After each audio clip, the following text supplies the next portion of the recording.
السلام علیکم ورحمۃ اللہ وبرکاتہ۔ الحمدللہ رب العالمین والصلاة والسلام علی سید المرسلین وعلی آلہ وصحبہ اجمعین ومن تبعہم بإحسان الی یوم الدین۔ اعوذ باللہ من الشیطان الرجیم، بسم اللہ الرحمن الرحیم۔ انا نحن نزلنا الذکر وانا لہ لحافظون۔ مرکز امام بخاری کے قافلہ علم کے میر اور سالار دکتر عبید الرحمن مدنی حفظہ اللہ، مہمان مکرم جناب تفسیر صاحب حفظہ اللہ، ذمہ داران مرکز، اساتذہ کرام اور عزیز طلبہ،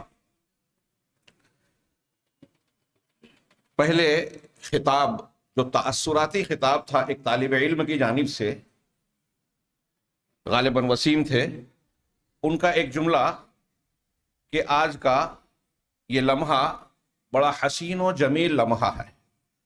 واقعی مسابقۃ الوحیین کے نتائج اور تقسیم انعامات کا یہ لمحہ بڑا ہی خوبصورت اور خوشگوار رہا۔ اس مسابقے کے انعقاد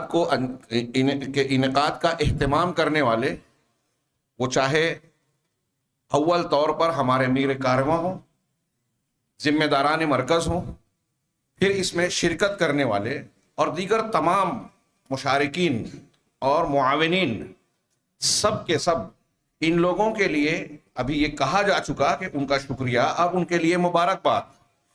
لیکن مجھے ایک مرتبہ مبارکباد کہنا اس مسابقے کے تعلق سے بہت ہی کم اور ہلکا لگتا ہے۔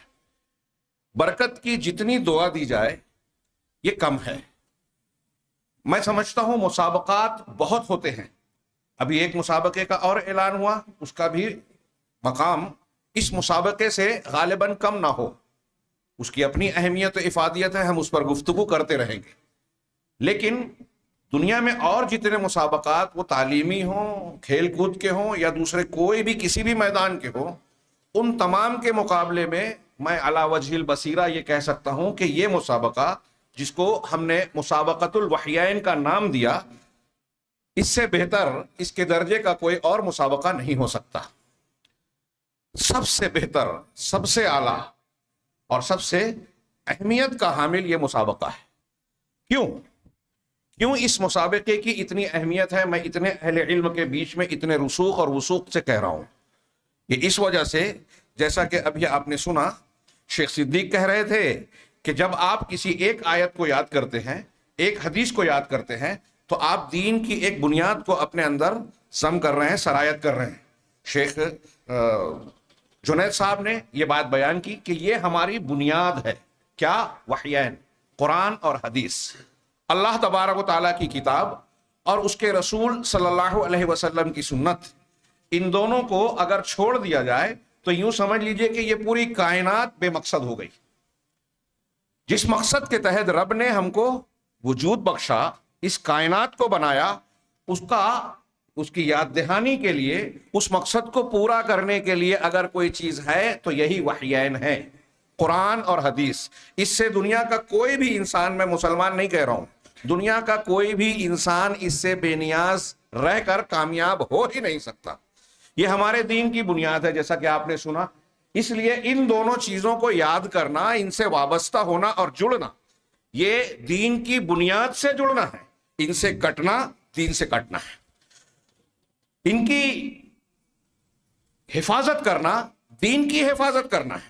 اور اس حفاظت کا ذمہ، جیسا کہ میں نے آیت پڑھی اور آپ سناتے رہتے ہیں، اللہ رب العالمین کا ارشاد، انا نحن نزلنا الذکر وانا لہ لحافظون، ہم نے الذکر کو نازل کیا، قرآن کو اور تفسیر قرآن، حدیث کو، ہم نے الذکر کو نازل کیا اور اس کی حفاظت کرنے والے ہم ہی ہیں۔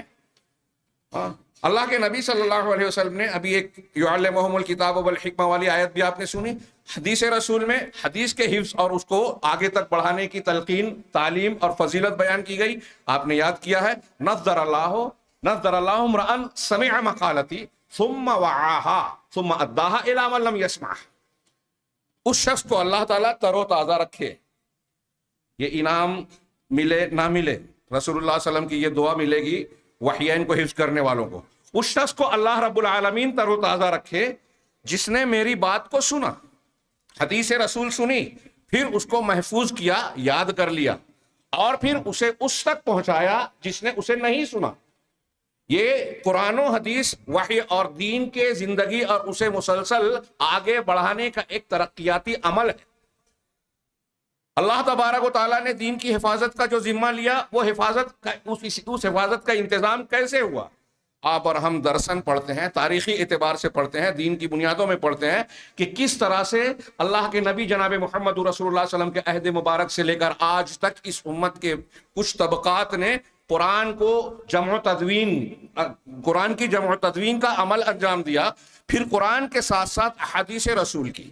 یہاں تقریر کا تفصیلی گفتگو کا موقع نہیں ہے، اور جس موقع پر جس ماحول میں میں کھڑا ہوا ہوں، میرا دل چاہ رہا تھا کہ اعلان کر دوں، اگرچہ بظاہر میں اس مجلس کا صدر ہوں، اور اس پورے پروگرام میں نے شیخ سے کہہ رہا تھا، دکتور سے، کہ شاید یہی ایک فیصلہ غلط ہوا ہے کہ مجھ سے بڑے اہل علم، اہل تجربہ اور قابل اعتماد لوگوں کی موجودگی میں مجھے اس کی صدارت دی جا رہی ہے، تو دل چاہ رہا تھا کہ یہیں اعلان کر دیا جائے، لیکن چونکہ اعلان ہے، مقررہ پروگرام ہے، پروٹوکول اور اصول و ضابطے کا لحاظ کرنا ہے، اس لیے میں چند باتیں عرض کر رہا ہوں، اور مجھے یقین ہے کہ بحیثیت طالب علم آپ ان باتوں کی اہمیت کو اچھی طرح سمجھیں گے کہ اللہ تبارک و تعالیٰ نے جس دین کی حفاظت اور ذکر کی حفاظت کا وعدہ فرمایا، اس کا جیتا جاگتا نمونہ تاریخی اعتبار سے ہمیں نظر آتا ہے کہ قرآن کی جمع و تدوین میں اس امت نے کیسا زبردست نظام بنایا۔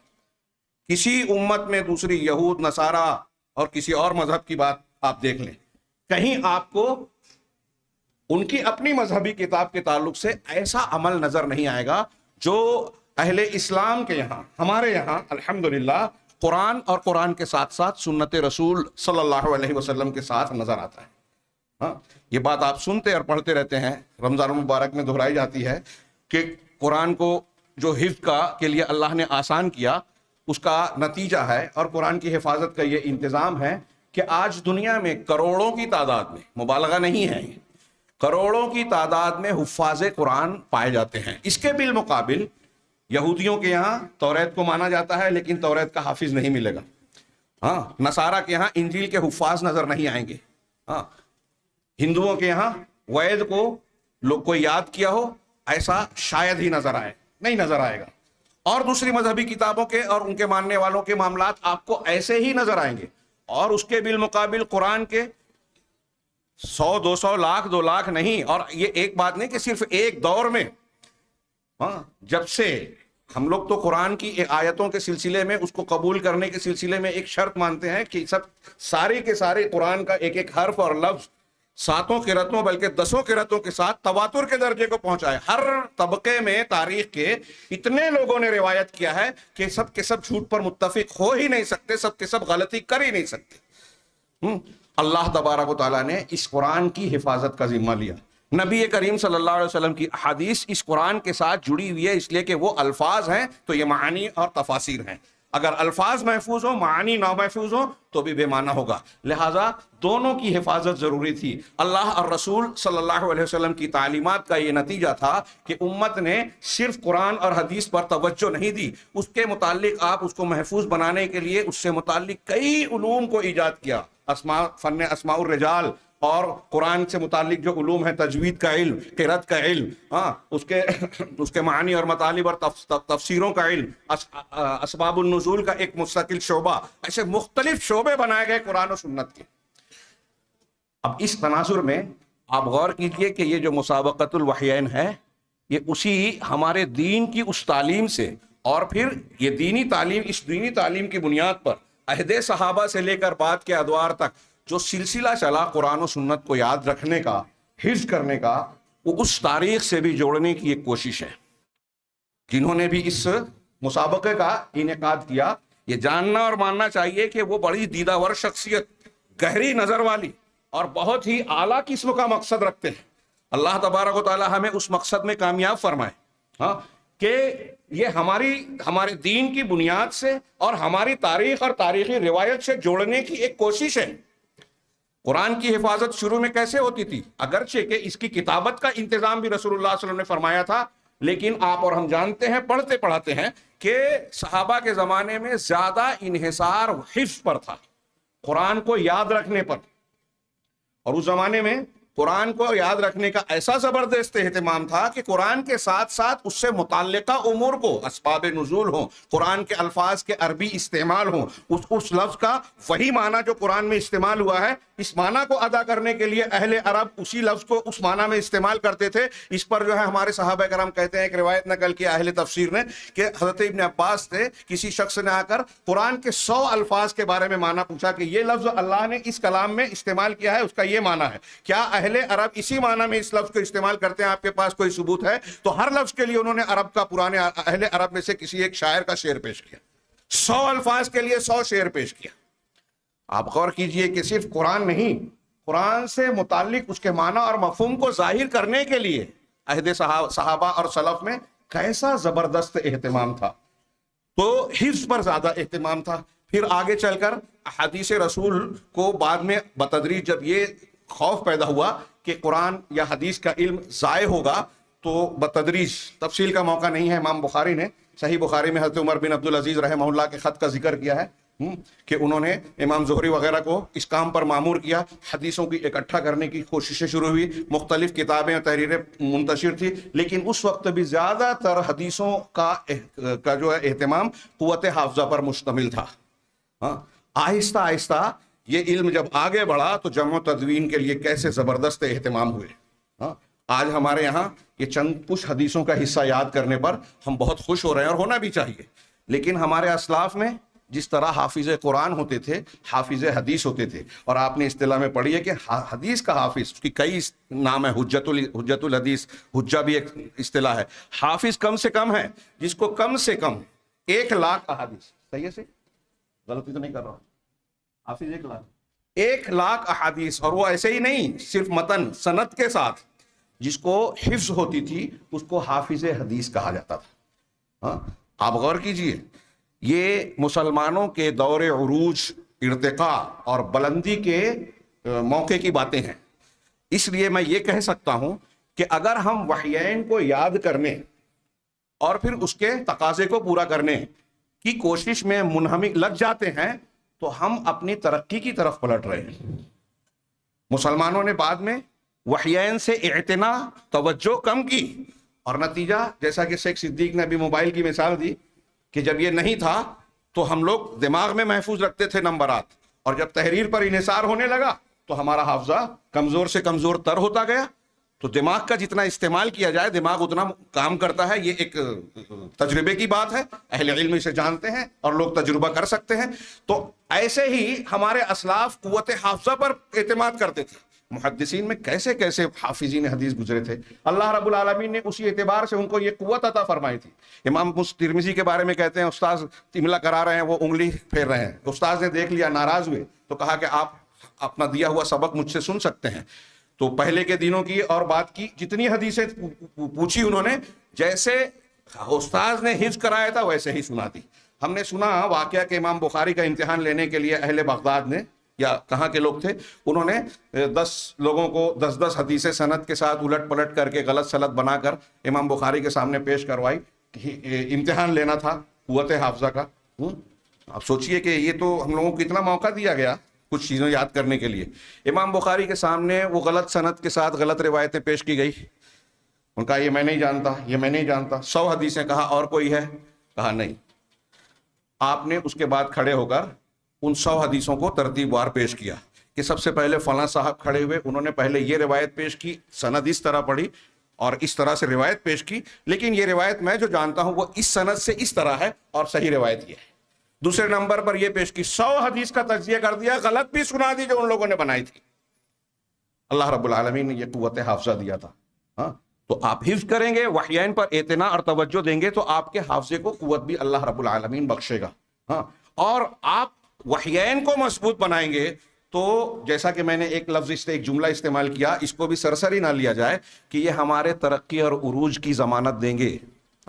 قرآن اور سنت سے جڑنا مسلمانوں کا اپنی اصل سے وابستہ ہونا ہے اور اپنے دین کی بنیاد سے رابطہ قائم کرنا ہے. اور جتنا آپ اس بنیاد سے قرآن و سنت سے جڑیں گے, ہماری امت جڑے گی, وہ دین صحیح سے جڑے گی, منہج حق سے جڑے گی.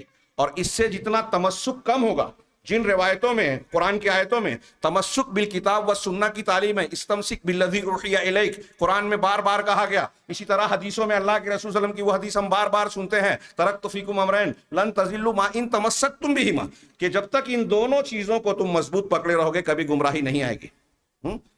واضح طور سے ہم پڑھتے ہیں, اس کا مطلب ان کا تمسک جیسے جیسے کم ہوگا ویسے ویسے گمراہیاں آئیں گی. ہم دیکھ رہے ہیں کہ عہد اول سے گمراہیوں کا سلسلہ اسی قدر شروع ہوا جتنا لوگوں نے قرآن و حدیث سے رشتہ کم کیا اور قرآن و حدیث کے مقابلے میں دوسرے علوم کو, فلسفہ کو, منطق کو, زندگی کے دوسرے معاملات کو اختیار کرتے گئے. جس قدر جو ہے قرآن و سنت کے مقابل کسی دوسری چیز کو اختیار کیا اسی قدر گمراہیاں آئی, اور جب گمراہیاں آئی تو انتشار آیا, اختلاف آیا, دنیا کی عزت, دنیا کی قوت و شوکت بھی مسلمانوں کی جاتی رہی, اور دین اور روحانیت و معنویت بھی کمزور سے کمزور ہوتی گئی. نتیجہ یہ ہے کہ اللہ کی برکت و رحمت سے امت محروم ہوتی چلی جا رہی ہے.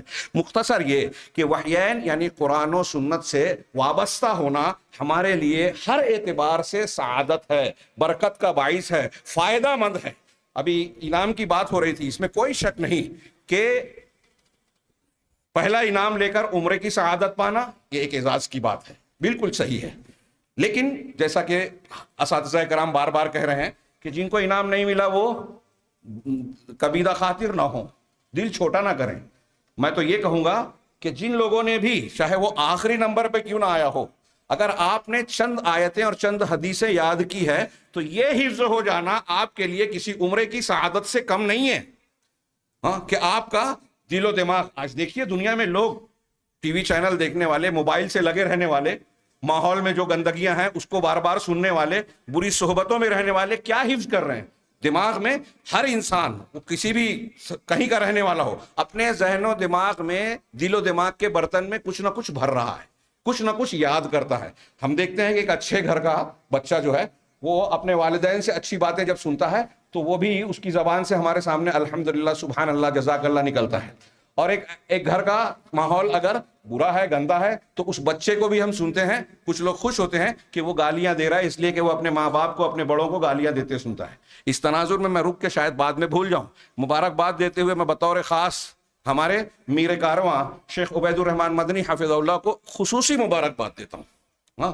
اور یہ ایک اس اپنے خطاب کے ایک پہلو کی طرف اشارہ کرنے کے لیے کہ جب ہم وحیین کو پڑھتے ہیں تو ترقی سے جڑتے ہیں, دین کی بنیاد سے جڑتے ہیں. جتنا ہم پڑھتے ہیں, جیسے شیخ صدیق نے کہا کہ اتنا قرآن حدیث ہم ہضم کر رہے ہیں, اتنا ہم اپنے کردار کی تعمیر کر رہے ہیں, اپنے عقیدے کو درست کر رہے ہیں, اپنے آپ کو ہدایت سے جوڑ رہے ہیں, اپنے آپ کو اللہ کے قریب کر رہے ہیں.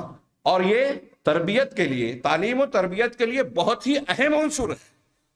میں طلبہ سے بطور خاص کہوں گا کہ مسابقہ نہ بھی ہو تو آپ کو یہ معمول بنانا چاہیے.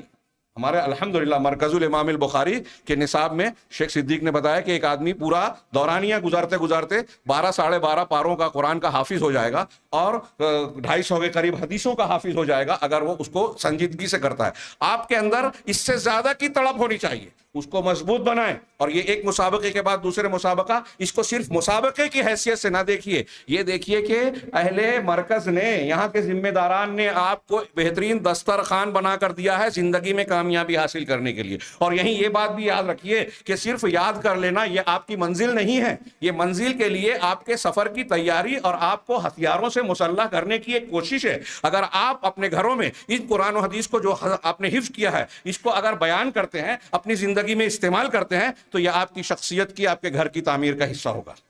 اہل علم نے, غالباً سفیان ابن عیینہ کا قول ہے کہ علم حاصل کرنے کے لیے جو مراحل ہیں, سب سے پہلے غور سے سننا, دوسرا حفظ کرنا, یہ وہی حفظ مسابقۃ الوحیین میں حفظ کروایا. تیسرے نمبر پر اس پر عمل, اس کو سمجھنا, فہم سمجھنا, اب جو چیزیں یاد کی ہے آپ اس کو سمجھیں. چوتھے نمبر پر اس پر عمل کرنا, اس پر عمل ہونا چاہیے. اور آخری نمبر پر عمل کرنے کے بعد جہاں تک آپ کی طاقت اور قوت ہے دوسروں تک پہنچانا, اس کی تبلیغ کرنا. تو میں جو خصوصی مبارکباد دے رہا تھا تمام شرکا کو کہ آپ نے جس قدر بھی قرآن و سنت کو یاد کیا, وہ آپ کا یہ ایسا مسابقہ ہے کہ اس میں آپ نے جو کچھ سیکھا یا حفظ کیا ہے وہ سب آپ کا انعام ہے. سب آپ کے لیے انشاءاللہ اجر و ثواب کا ذریعہ بننے والا ہے. بس دعا کرنی چاہیے کہ اللہ ہمیں اخلاص اور عمل کی توفیق دے. اور میں نے ڈاکٹر صاحب کے لیے جو خصوصی مبارکباد بھی کہی کہ ایک زمرے میں آپ کی تینوں بچیاں، پہلا دوسرا تیسرا نمبر، یہ کوئی کم سعادت کی بات نہیں ہے. ہاں، پھر دوسرے زمرے میں اساتذہ کے زمرے میں آپ کے فرزند کا اول درجہ آنا، یہ میں اس لیے کہہ رہا ہوں کہ یہ اس بات کی علامت ہے کہ آپ کے گھر کا ماحول کیا ہے. دینی ماحول اور دینی تربیت، یہ اس بات کی وضاحت ہو رہی ہے. ہمارے اور آپ کے گھروں کو بھی ایسا بنانا چاہیے. میں خصوصی طور سے انہیں اور ہم سب سارے مشارکین کو مبارکباد دے رہا ہوں. اور جیسا کہ میں نے کہا کہ ایک مرتبہ کہنا جیسے مجھے بہت کمتر اور ہلکا لگ رہا ہے، بار بار اور خوب اللہ رب العالمین برکتیں نازل کرے اس کے اہتمام کرنے والوں پر، اس میں شرکت کرنے والوں پر، اس کے متعلق کوئی بھی کسی بھی قسم کا تعاون دینے والے پر. ہمارے مہمان خصوصی نے اس کی اہمیت کو سمجھتے ہوئے یہ اعلان کیا کہ مزید 2 لوگوں کو عمرے کے لیے ان کی طرف سے اہتمام کیا جائے گا. اللہ رب العالمین ان کو بھی جزائے خیر دے، گویا وہ بھی اس کی اہمیت کو سمجھ رہے ہیں. میں نے بیچ میں ایک جملہ کہا تھا کہ اس مطابقے کا اہتمام کرنا بڑی دیدہوری ہے، گہری نظر کا حامل ہے، اور مسلمانوں کو ان کی ترقی اور عروج کے راستے پر لے جانے کی طرف ایک قدم ہے.